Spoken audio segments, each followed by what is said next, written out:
Summer వచ్చేసిందండి, మజ్జిగ మిరపకాయలు పెట్టుకునే టైం అయింది. ఎలా చేశానో చూపిస్తారండి. ముందుగా ఒక చెంచా వాము మెత్తగా దంచుకోవాలండి. నేను 1 కిలో మిరపకాయలు తీసుకున్నానండి. దీన్ని శుభ్రంగా కడిగి ఆరబెట్టుకోవాలి. ఇప్పుడు వీటితో పిన్నీస్తో చీరికలు తీసుకోవాలండి. ఇలా కింద నుంచి పైదాకా మిరపకాయల పొట్ట ఓపెన్ చేస్తే సరిపోతుంది. ఈ రకం మిరపకాయలు ఘాటు ఎక్కువ ఉండవండి.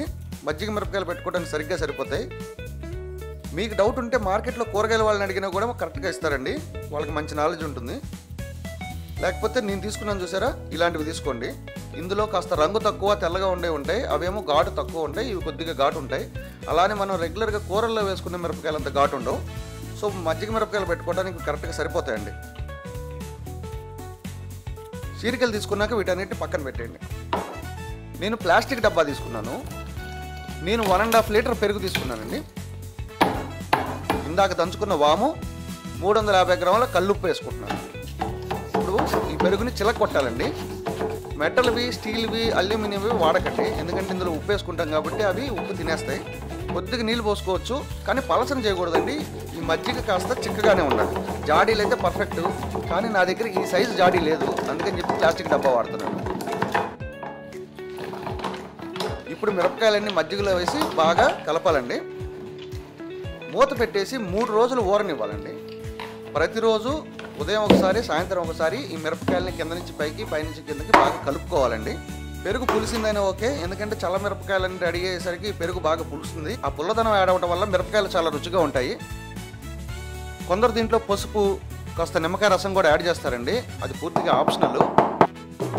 మీరు కావాలనుకుంటే వేసుకోండి, నేను మాత్రం వేయట్లేదు. 3 రోజులు అయిపోయింది కదా, ఇప్పుడు ఎండబెడుతున్నాను.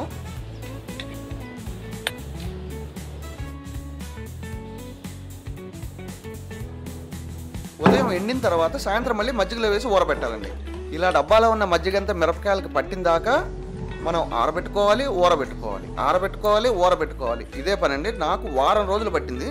ఇంకో విషయం అండి, వారం రోజుల తర్వాత మజ్జిగ ఏమన్నా మిగిలిపోతే కనుక దాని గురించి టెన్షన్ పడకండి, ఆ మజ్జిగ పారబోసేయచ్చు. ఒక్కో ప్రాంతంలో ఒక్కో పేరుతో పిలుస్తారండి. కొందరు మజ్జిగ మిరపకాయలు అంటారు, ఊర మిరపకాయలు అంటారు, ఉప్పు మిరపకాయలు అంటారు, చల్ల మిరపకాయలు అంటారు. దీంట్లో ఎంత పెరుగు వేసుకుంటున్నావు, ఎంత ఉప్పు వేసుకుంటున్నావు అనే దాని మీద దీనికి పేరు వచ్చి ఉంటుంది. నా చిన్నప్పటి నుంచి మా ఇంట్లో ఈ క్వాంటిటీలతోనే మజ్జిగ మిరపకాయలు పడతారండి. సరిగ్గా ఎండేయండి. ఇప్పుడు ఒకసారి వేపుకొని రుచి చూద్దాం. సాంబార్లోకి, పప్పులోకి, పెరుగన్నంలోకి, ఇంకా ఆకుకూరలతో పులుసు కూరలు చేస్తారండి. ఆకుకూరల్లో కూడా ఇది కాంబినేషన్ అదిరిపోతుంది.